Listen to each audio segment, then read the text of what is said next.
Here, Governor. Thank you. I Good won't to be make a here. speech. I'll try to make my question short, but I'll make a speech. I'm a local Republican voter, fiscal conservative. I'm also a Republican for environmental protection. And this sort of relates to your energy comments. As you know, the majority of Americans and Republicans included want to protect this planet for future generations. And as we continue to burn fossil fuels, including coal, which is being proposed, our carbon emissions will go up.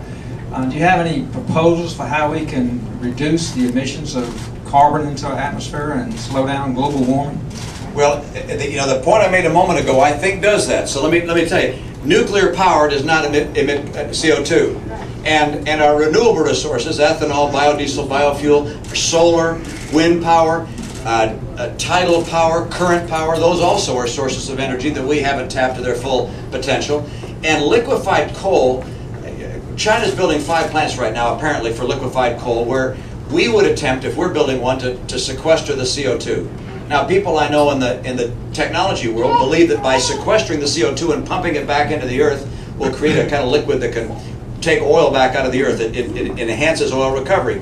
We'll see. We have to develop the technology. If it can do that and not emit CO2, it would be a huge advance because we have a lot of coal, and so does China.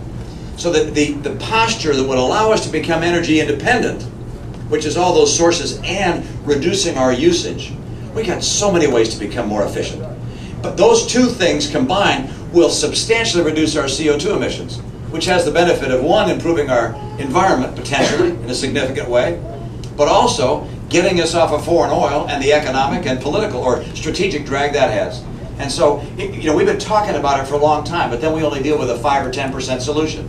It's time to deal with a 100% solution and say, you know what, we're putting in place an investment track like the Apollo project that's going to get us independent of foreign oil and at the same time have the byproduct of reducing our CO2 emissions. Globally, we're going to have to get China and others to participate in an effort to reduce those emissions. We don't call it America warming, we call it global warming. And China's now making more CO2 emission than we are. We got to get them as part of this process too. Thank you.